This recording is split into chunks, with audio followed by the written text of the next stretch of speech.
마태복음 24장 3절에서 14절. 저와 한 절씩 교독하도록 합니다. 예수께서 감람산 위에 앉으셨을 때에 제자들이 조용히 와서 이르되 우리에게 이르소서 어느 때 이런 일이 있겠사오며 또 주의 임하신 것 세상 끝에는 무슨 징조가 있사오리이까.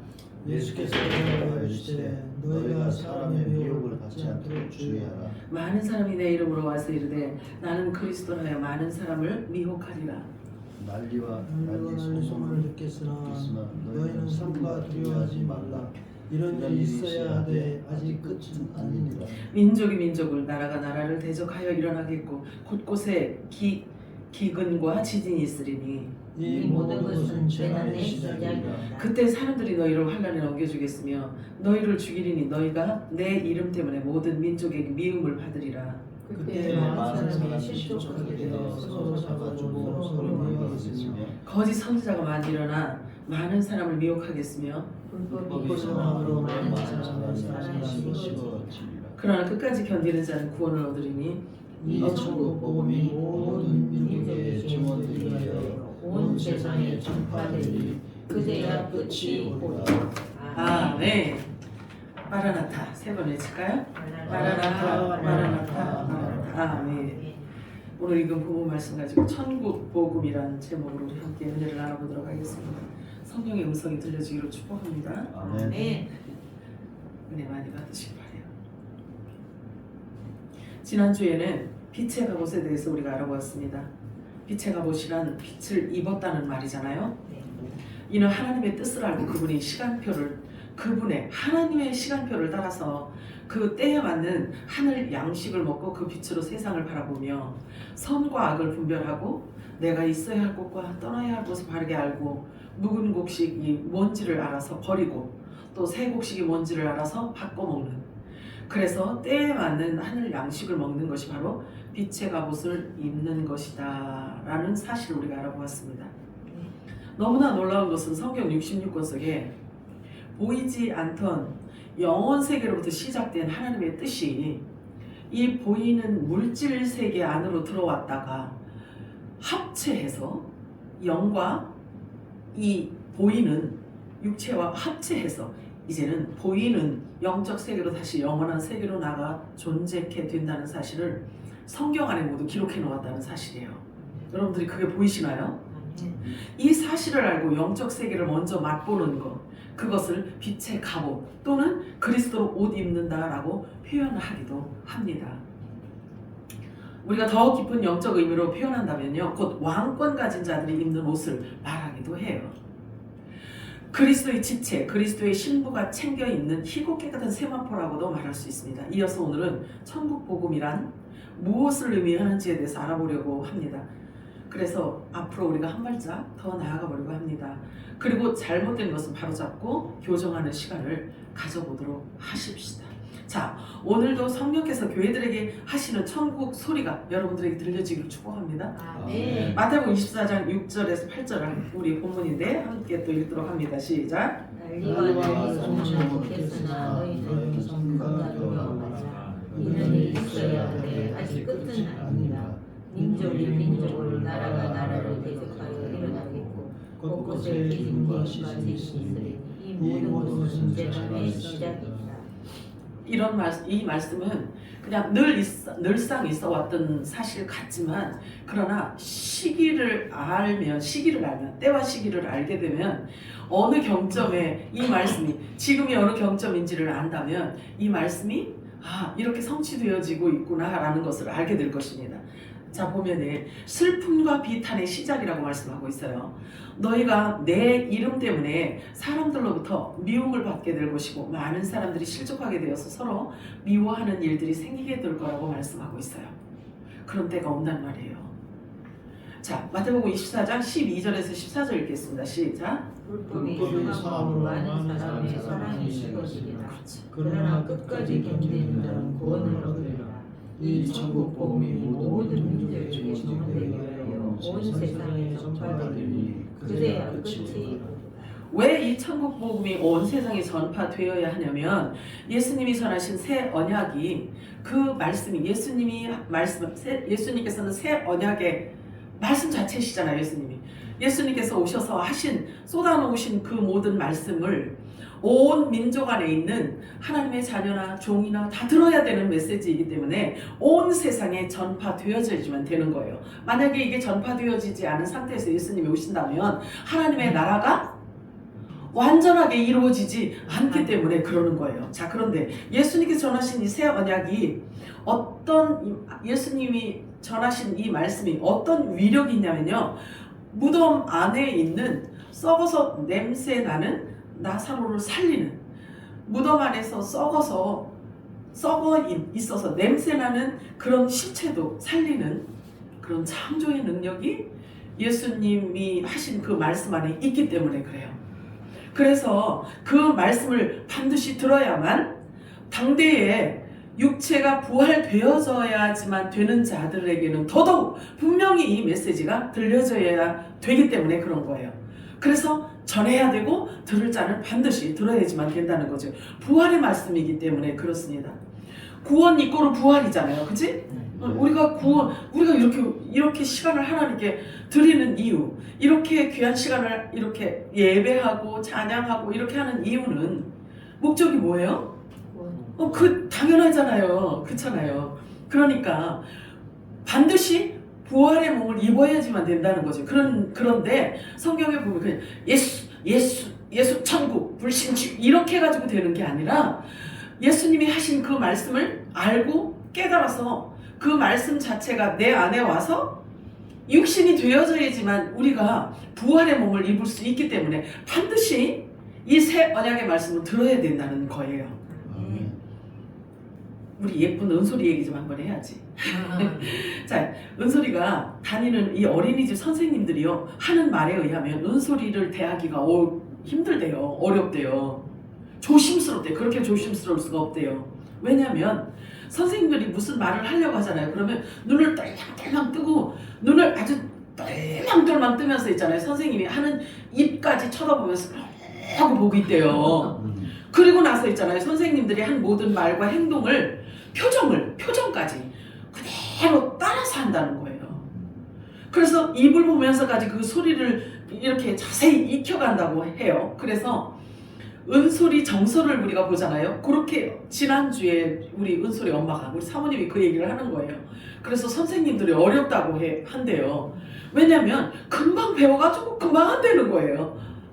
그래서 어렵다라는 이런 이야기를 제가 들어서 참 굉장히 이제 영적으로 우리가 그것을 접목시키는 게 너무 좋더라고요. 보세요. 은솔이 정서는 지금 막 새로 꺼낸 스폰지와도 같아요. 그제? 그러니까 들은 것을 자기 안에 이렇게 막 집어넣어요. 집어넣어가지고 자기 정체성을 만드는 거야. 그게 다인 것처럼 보이잖아요. 그래서 그것을 흉내내는 거잖아요. 자기 안에 듣고 본 것을 자기 안으로 집어넣어서 그 안에 자기 걸로 만드는 거잖아요. 그치? 그래가지고 막 그것을 자기 거인 양 그거밖에 없으니까 집어넣은 게. 그러니까 그 자기 거인 양 이렇게 그대로 흉내내는, 표정까지 흉내내는 데잖아요. 근데요, 저와 여러분이 지금 성령의 계시로 인해서 성령의 음성을 듣는 이 메시지 자체가 사실은 우리가 그동안에 종교 생활을 해오면서 들어왔던 메시지예요. 그지? 다 들었던 이야기예요. 그런데 그 영적인 깊이 있는 내 속사람이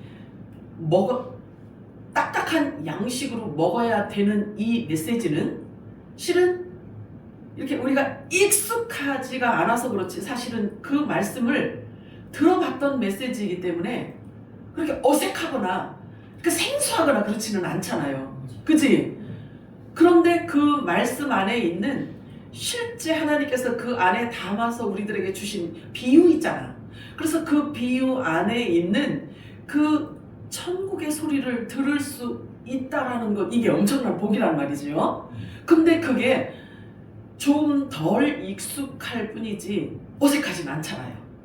그대로 우리가 받기는 하잖아요. 그치? 마찬가지야.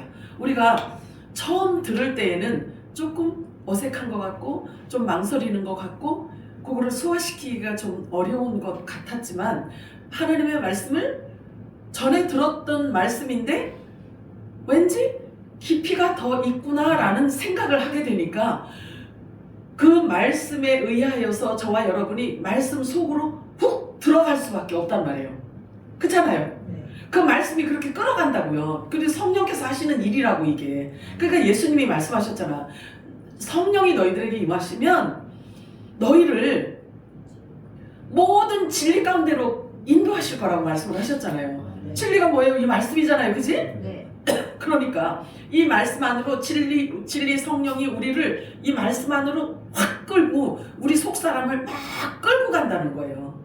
그러니까 말씀의 깊이와 넓이와 높이와 길이를 전에처럼 깨닫는 게 아니라 전에처럼 모르는 게 아니라 보여지고 깨달아지는 거지. 알아지는 거잖아요.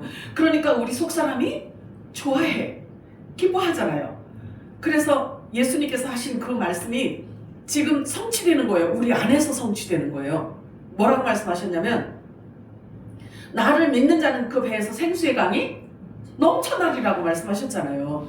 그래서 천국의 소리, 예수님이 하신 그 천국의 비밀, 그 말씀 안에 있는 깊이 담겨져 있는 보화가 내 안에 쌓인다는 거예요. 그래서 성령께서 그것을 밀고 나오게 되면 생명으로 죄를 사하는 권세로 주어진다는 거죠. 중요해요. 사실은 저와 여러분이 듣는 이 메시지 자체가 저와 여러분의 육을 부활시키는 메시지예요. 결국 구원의 메시지라는 거죠. 구원의 메시지. 사실은 우리 생명조차도 우리 건 줄 알았어요. 우리가 한번 조금 깊게 한번 생각해 보세요. 지금 우리가 존재하는 것 자체 내가 원해서 된 건가요? 아니야. 그리고 생명도 내 건 줄 알고 내 맘대로 내 건 줄 알고 내 생명의 주인이 난 줄 알았어. 그런데 그것도 아니더라 이거지. 성경에 보니까. 그죠? 하나님께서 말씀하시기를 너희가 나를 택한 게 아니고 내가 너희를 택하여 세웠대요. 너희를 예수님께서 우리를 직접 택하시고 세우셨다라는 뜻은 부활시키겠다라는 단어를 사용하고 있어요. 그래서 저와 여러분을 택하셔서 세운 이유는 부활시켜서 데려가시겠다라는 예수님의 언약의 약속이란 말이에요. 자, 그런데 이제는 저와 여러분이 과정이 어떤 과정을 겪어서 우리가 여기까지 왔든 그거 상관없어요. 여러분들 이제는요 이 길에서 아무도 벗어날 수가 없어요. 벗어날 수 없는 그 영역에 지금 도달을 했단 말이에요. 저와 여러분이 싫어도 이제는 가야 되는 거예요. 돌아가고 싶은 사람 있어? 없지. 자, 퇴로를 하나님께서 막아놓으셨어요. 퇴로가 막혀있어요. 그래서 하나님께서 큰 홍해 바다에 길을 내어서 우리를 건너게 하시더니 퇴로를 차단해버렸어요. 그러면 홍해도 못 건너. 그지? 퇴로를 차단했기 때문에. 그 다음에 그걸로 끝난 줄 알았더니 요단강을 만났어요. 그랬더니 또 그 길, 요단강에 길을 내시더니 우리를 인도하셔놓고는 요단강이 또 요단강을 또 퇴로를 막아버렸단 말이에요. 길을 내셨다가 또 퇴로를 차단을 해버렸단 말이에요. 그리고 우리의 질기고 질긴 여리고성과 같은 강력한 자아의 성벽을 무너뜨리기 위해서 각 사람에게 맞는 고난과 연단의 터널을 통과하게 하시고 이제는 내 속에 속사람이 성령을 따라 살기 때문에 우리의 육은 이미 영의 지배를 받고 있다는 사실이죠. 믿으시나요? 그리스도의 영을 쫓아 부활 생명의 길로 나아가고 있다는 사실이에요. 여러분 믿으시기 바라요. 그래서 저와 여러분은 이제 퇴로가 차단되었기 때문에 돌아갈 수가 없어요. 그래서 좁은 길을 이제 들어선 상태이기 때문에 하나님의 말씀을 많이 먹고 육이 변화되고 육이 죽는 길밖에 없어요. 조의를 표합니다.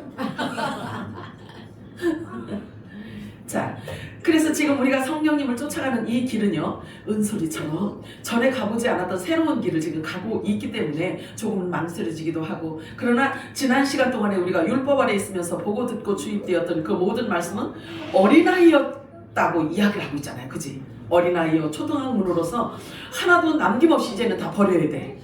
그거 미련 가질 필요가 없단 말이에요. 미련 가질 필요가 없어요. 예수님께서 말하자면 예수님께서 무덤에 가셔가지고 예수님이 제자들을 데리고 무덤에 가셨잖아요.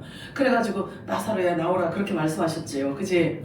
나사로야 나오라 그랬는데 근데 나사로야 나오라 그러니까 그냥 일어났단 말이에요. 그냥 일어났단 말이에요. 그런데 우리가 종교생활하고 우리가 어떤 이런 이렇게 옛날에 종교생활하면서 우리가 경험했던 거에 의하면 이렇게 예를 들어서 귀신을 내쫓는 역할을 한다. 무슨 이렇게 누가 아파서 막 기도를 한다 이러면 기도할 때 있잖아요. 깨끗이 나아라. 병은 떠나갈지어다 이렇게 하면 목소리를 목에서 피가 날 정도로 소리를 지르잖아요. 그잖아요. 그러니 무덤에 있는 자를 일으켜야 된다라고 한다면 얼만큼 소리를 질러야 되겠어. 그잖아요. 근데 예수님은 그러시지 않잖아. 예수님은 나사로야 나오라 이러시잖아요. 왜 그러냐면 예수님 입에서 나오는 이 말씀 자체가 부활이란 말이에요. 부활의 메시지란 말이에요. 그 부활의 메시지를 지금 우리들에게 지금 입혀주고 있다는 사실이에요. 자, 그래서 예수님께서 하신 말씀 십자가에서 내가 다 이루었다라고 말씀하셨잖아요. 그 이루셨다라는 것은 뭘 의미하냐면요. 율법이 요구하는 모든 것들을 예수님이 다 이루셨다는 거예요. 그러면 율법이 요구하는 그 모든 것들을 우리가 율법 아래 있던 자들이었는데 그 율법에서 우리를 꺼내서 율법이 요구하는 모든 것을 완벽하게 다 이루신 그 말씀을 받았다는 거야 이제는. 그러면 율법이 나를 정죄할 수 있어 없어? 못하지. 그래서 죄와 사망이 우리를 주관할 수가 없어요. 없단 말이에요. 그 부활의 메시지를 지금 우리에게 입혀주고 있다는 사실이죠. 그래서 죄와 사망의 길을 벗어났고 예수님께서 주신 그 말씀에 의거해서 우리는 자유를 누릴 수가 있는 거예요. 그러므로 우리에게는 율법을 완성시킨 천국 복음, 생소한 것이 아니라 조금 덜 익숙할 뿐인 거예요. 오히려 의문의 문서처럼 여겨졌던 것들이 이제는 더 선명하게 드러나는 것을 지금 발견하고 있잖아요. 그 영적 감동의 영역은요, 사람이 고안해낸 것이 아니기 때문에 선지자 이사야가 미리 예언한 것처럼 새 일을 행하리라. 새 일을 행하리라. 어느 경점인가 와서 이 메시지를 주셨는데요. 요게 지금이라는 거예요. 새 일을 행하신대요. 이사야 43장 19절에서 20절 읽겠습니다. 시작. 행하리니 이제 나타낼 것이라. 너희가 그것을 알지 못하겠느냐? 반드시 내가 광야의 길을 사막의 강을 내리니 장차 들짐승 곧 승냥이와 타조도 나를 존경할 것은 내가 광야의 물을 사막의 강들을 내어 내 백성 내가 택한 자에게 마시게 할 것이니라. 아멘. 요게 먼저 물론 물리적인 것으로도 이런 일들이 일어날 것이에요. 그러나 이게 영적인 이 안에 영적인 비밀을 담고 있는데요. 사람들의 마음, 영적 상태를 지금 표현해주고 있는 말씀인 거예요. 나를 믿는 자는 그 배에서 생수의 강이 넘쳐나리라 하신 말씀으로 지금 이사야서 43장 이 말씀을 지금 함께 짝이 되어서 이루어지고 있는 때가 된 거예요. 그러므로 세상이 줄 수 없는 평안과 안식, 이 기쁨의 영향을 이 말씀이 육신이 되면 이 영적인 말씀이 우리 안에 와서 우리 육신이 되잖아요. 그러면 제일 먼저 우리 마음에 어떤 변화가 오냐면 의와 희락과 평강이 오는 거예요.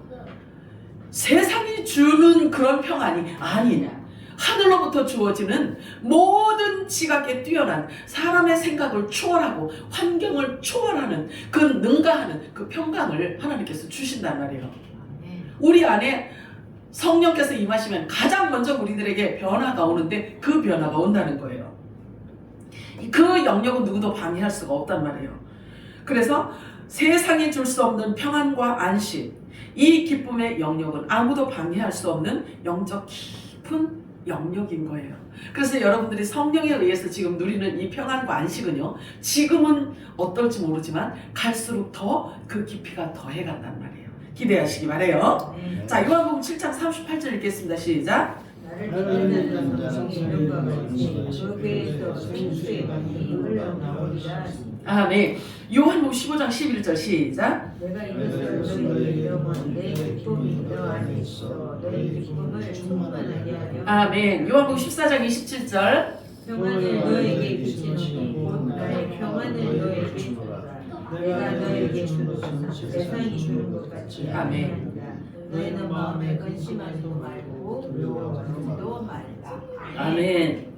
그렇잖아요. 지금 세상이 흉흉하고 언제 무슨 일이 일어날지 모르는 이렇게 아슬아슬한 세상에 우리가 살고 있지만 세상이 주는 것 같지 아니한 그리스도의 평강을 우리들에게 주시겠다고 약속하셨단 말이에요.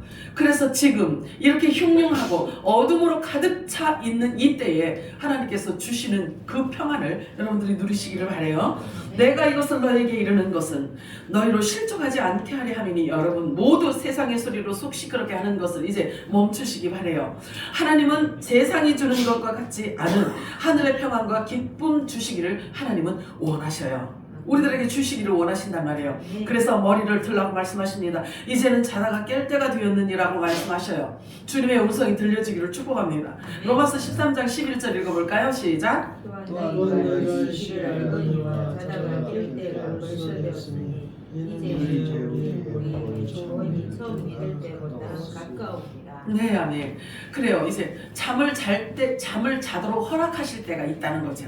잠을 자게 허락되어진 때가 있고 깨우실 때가 있다는 거죠. 징벌의 날이 임하게 될 것입니다.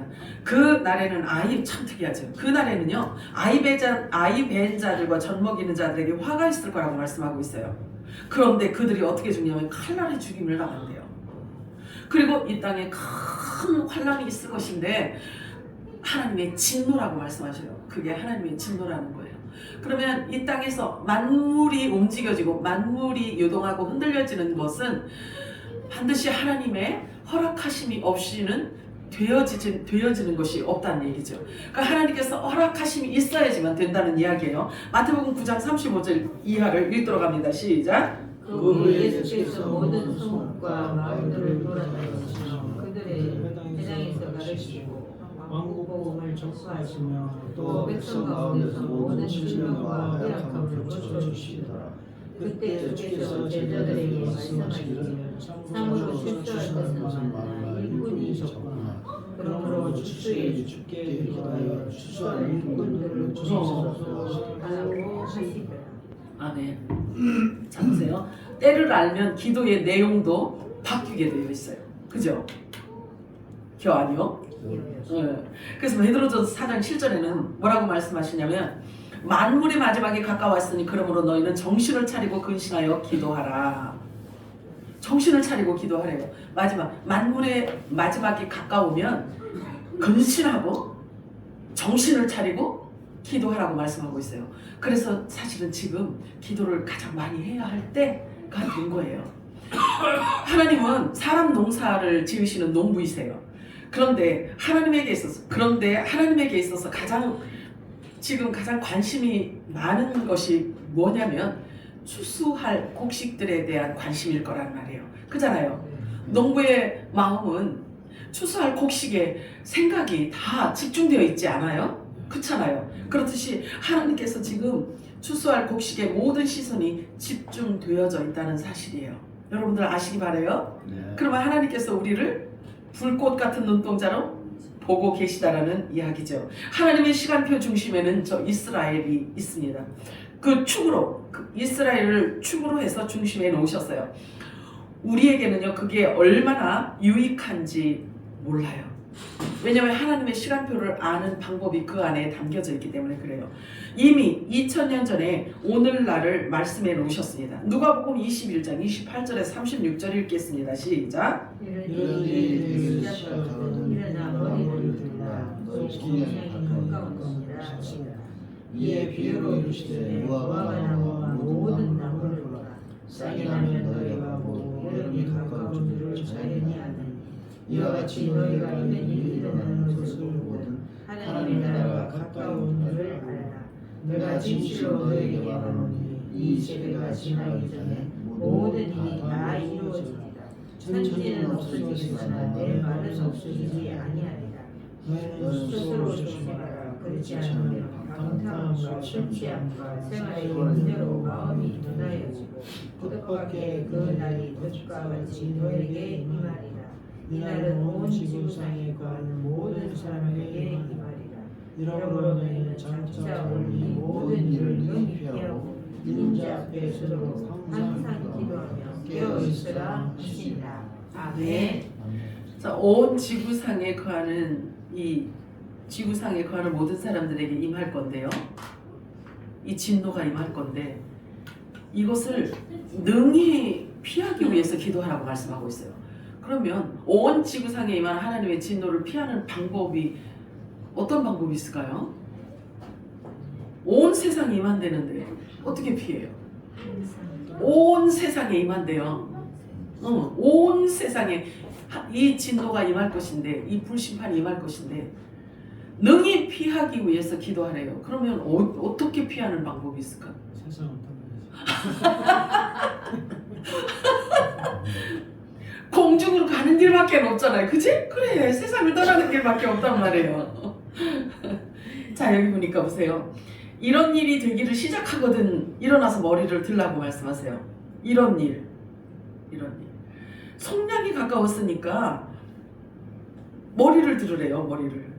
그러면 이런 일이 분명히 있을 거란 말이에요. 그치? 이런 일이 뭐야? 이런 일이란 무엇을 의미하는 걸까요?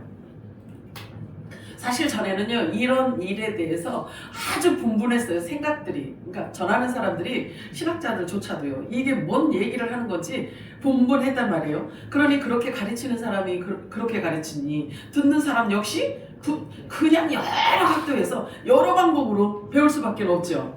자, 근데 그 위에 기록된 말씀이 있어요. 이스라엘이 없어졌다가 다시 재건된 후에 또다시 민족들의 미움을 받게 될 것이고 또 주변 모든 국가들이 군대에 에워싸게. 이게 사실은 성경 말씀이 이스라엘을 빼고는 말씀이 해석이 안 된단 말이에요.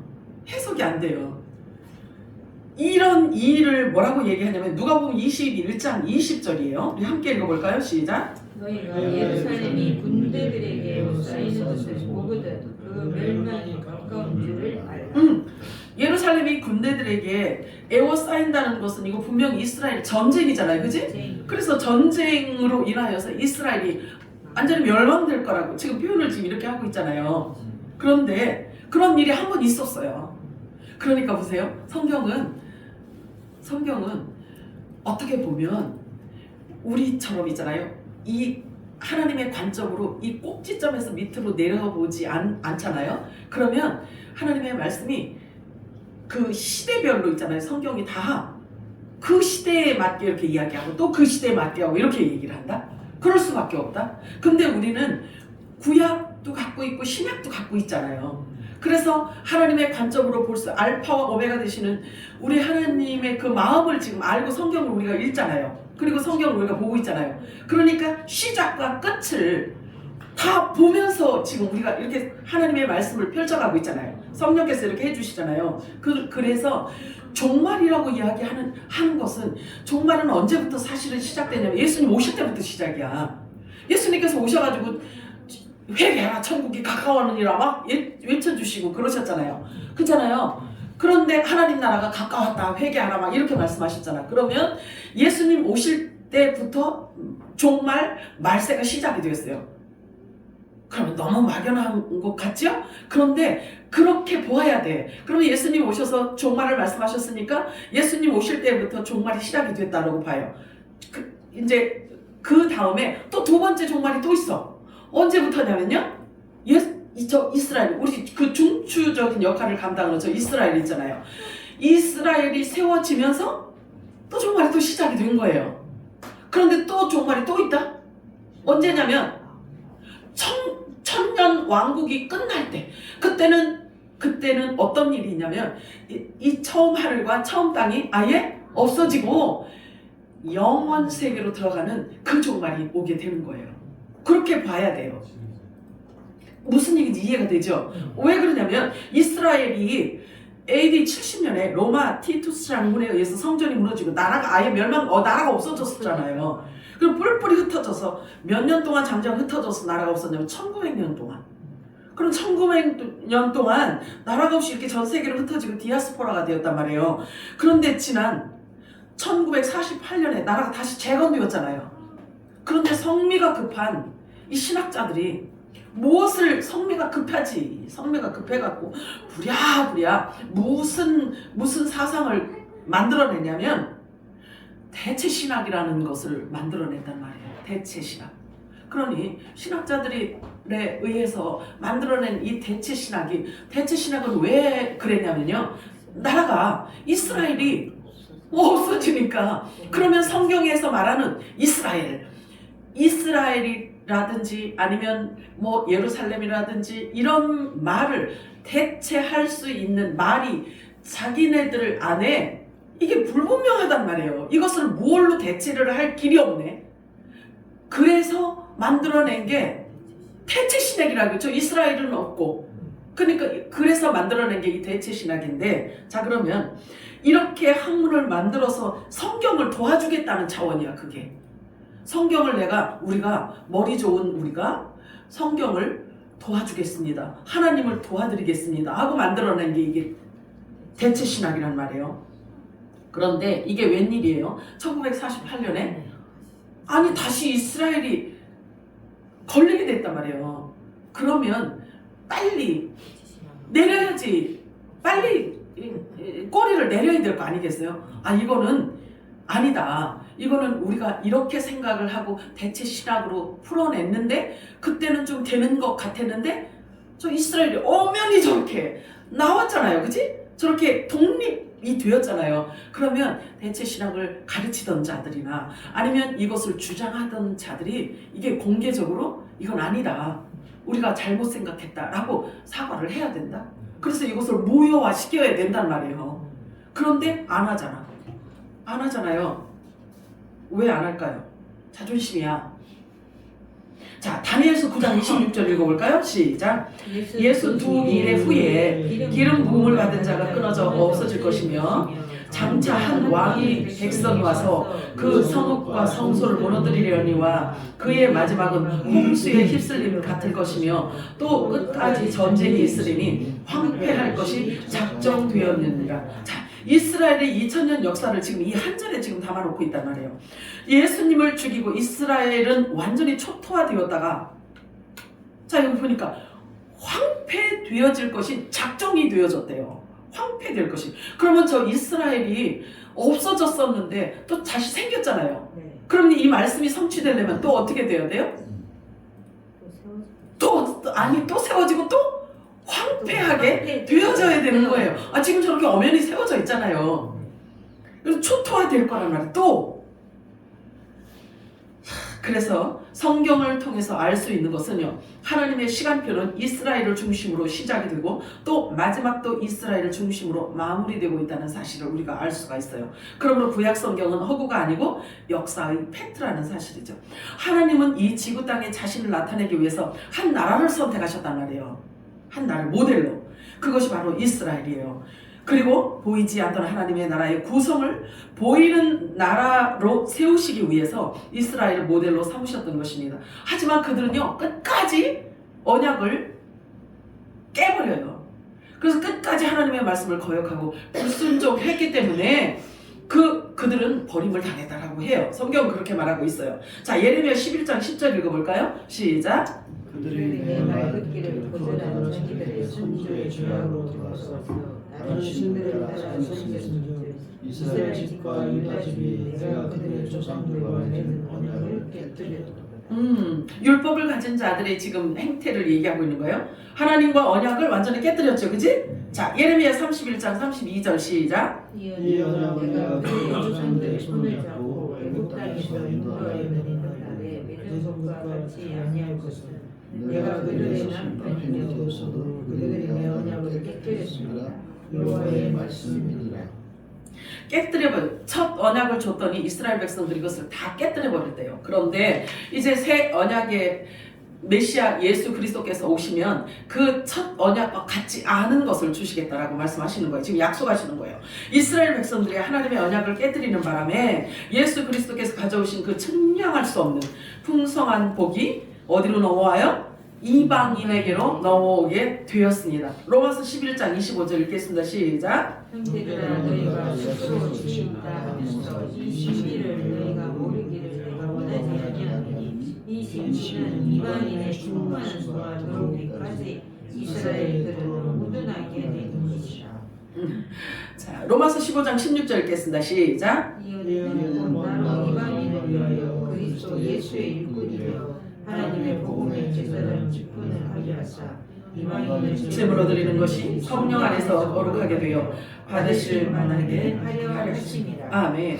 자, 하나님께서 받으시기에 합당한 제물로 이방인에게 성령을 부어주시겠다라고 약속을 하십니다. 갈라디아서 3장 14절 읽겠습니다. 시작. 이는 그리스도 예수 안에서 아브라함의 복이 이방인에게 미치게 하고 또 우리로 하여금 믿음으로 말미암아 성령의 약속을 받게 하려 함이라. 아멘. 이게 첫 언약과 다른 약속이란 말이에요. 성령의 약속은.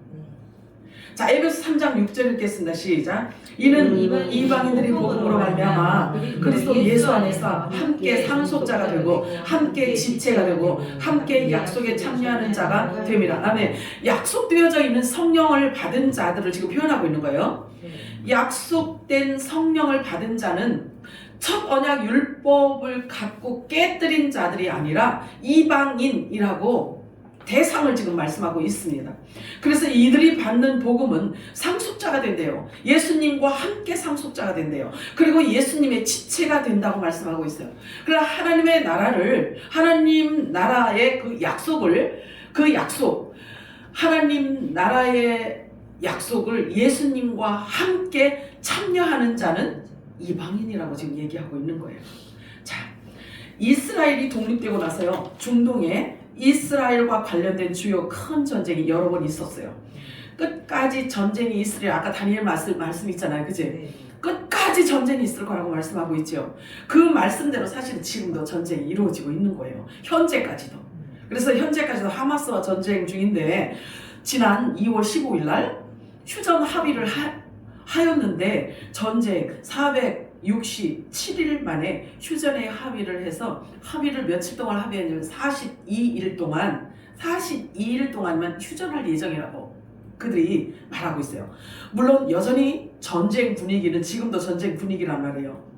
그런데 성경은 말씀하시기를 너희들이 시기를 잘 말씀을 너희가 진리의 성령을 따라서 오다 보면 너희들이 시기를 분별할 수 있는 분별력이 생길 거야. 그러면 이런 일들을 보거든 머리를 들라. 성경은 그렇게 말씀하고 있어요. 그래서 지금 이루어지는 성취되어지는 말씀입니다. 여러분들 그거 믿으시나요? 자, 누가복음 21장 29절 31절 읽겠습니다. 시작. 이유로 이르시되 무화과 나무와 모든 나무를 보라. 쌀기 나면 너희가 보고 여름이 가까운 줄을 자연히 아나니 이와 같이 너희가 있는 일이 일어나는 것을 보거든 하나님 나라가 가까이 온 줄을 알라. 계속 가까이 왔다라고 지금 말씀을 하시는데, 자, 예수님이 오셨을 때 그게 종말의 시작이 되었을 뿐만 아니라, 자, 이제 여기 또 예수님께서 오셔서 말씀을 하셔요. 오셔서 말씀을 하시기를 무화과 나무와 모든 나무를 보라 이렇게 이야기하고 있네요. 그럼 무화과 나무하고 모든 나무를 같이 지금 이렇게 묶어서 지금 예수님께서 지금 비유를 말씀하고 있네요. 그치? 그러면 나무라고 하면 요게 그냥 저 소나무, 참나무? 아니고 뭘 얘기할까요? 아니야. 요거는요, 무화과 나무는 이 무화과 나무와 모든 나무를 보라고 한 이 말씀은 요 당시에 요거에, 왜냐하면 이스라엘이 회복되어질 그때 같이 회복되어진 나라들이 많이 있어요. 그때 같이 회복되어진 나라들. 자, 그래서 여기서 무화과 나무는 이스라엘을 상징하고 있고요. 모든 나무는 그 당시 이스라엘이 독립될 즈음에 여러 나라들이 독립하게 되었는데요. 이스라엘은 1948년 독립했고 그 외에도요. 1945년에서 50년 이 사이에 독립국가들이 여럿이 있어요.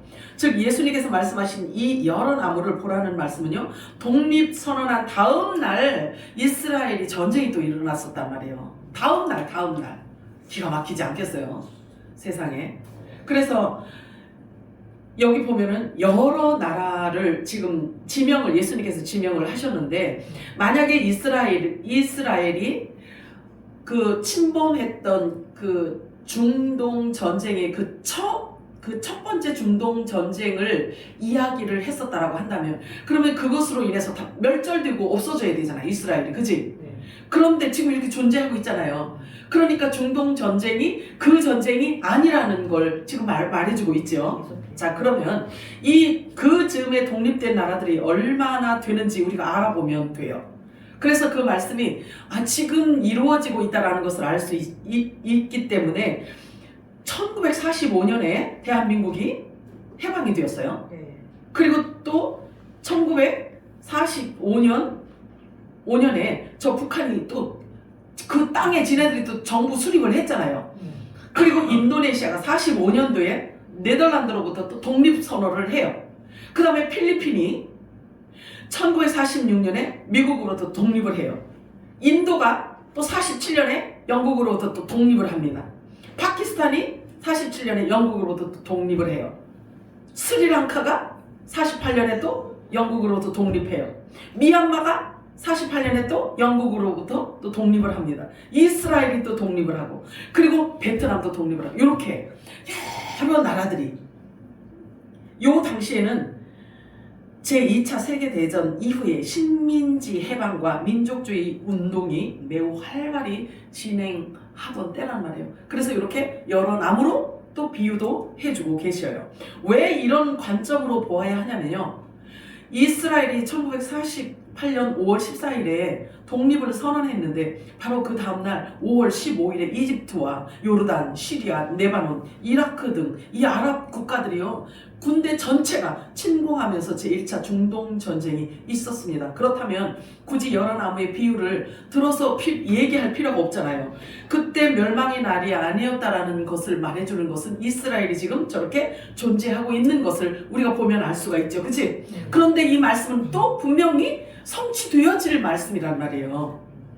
그렇기 때문에 비유로 말씀하셔서 자 여기 보면은 비유로 이르시되 무화과 나무와 모든 나무를 보라 싹이 나면 너희가 보고 여름이 가까운 줄을 자연히 아나니 성경에서 말하는 여름은요 굉장히 중요한 의미를 담고 있어요. 추수와 심판을 함께 그 안에 지금 담고 있단 말이에요. 그래서 너희가 이런 일이 일어나는 것을 보거든 이스라엘을 중심으로 보라는 거예요. 하나님의 말씀을 여는 키워드거든요. 그래서 보아라. 니네들이 잘 살펴보도록 하여라. 그래서 때를 분별하라고 말씀을 하십니다. 너희가 이런 일이 일어나는 것을 보거든 하나님의 나라가 가까이 온 줄을 알라. 예수님은 초림에 오셔서 종말을 말씀하셨어요. 그리고 아까 제가 말씀드렸던 것처럼 둘째 종말로 우리가 여겨야 될 수 있는 것 굉장히 임박한 것을 알 수 있는 것은 이스라엘의 독립인 거예요. 그런데 이스라엘을 독립한 지가 얼마나 됐다고 그랬어요? 76년째잖아요. 그러니 얼마나 주님 오실 때가 가까웠냐고요. 하나님이 농담하지 않은 이상 그잖아요. 성경이 농담이 아닌 이상 주님께서 속히 가리라 말씀하셔요. 내가 속히 가리라. 우리 마음을 하나님께서요 해이하게 놓는 거 싫어하셔요. 주님이 추수할 곡식들에게 하나님께서 집중되어져 있는 것처럼 여러분들도 주님 앞에 설 날이 가까웠다는 사실을 아시고요. 하나님 앞에 여러분들도 집중하시기 바라요. 히브리서 12장 14절 읽겠습니다. 시작. 모든 사람과 그로 화평함과 거룩함을 따라 이것이 없으나 아무도 주를 보지 못하리. 아멘. 레위기 19장 2절 읽겠습니다. 시작. 너는 이스라엘 자손의 온 회중에게 말하여 이르라. 너희는 거룩하라. 이는 나 여호와 너희 하나님이 거룩함이니라. 아멘. 거룩이라고 말씀하고 있어요. 거룩. 거룩은 무엇을 우리가 쉽게 이해할 수 있을까요? 거룩은 하나님의 속성이라는 말이에요. 그치? 근데 우리 보고 거룩하래요. 어떻게? 뭘 요구하시는 걸까요?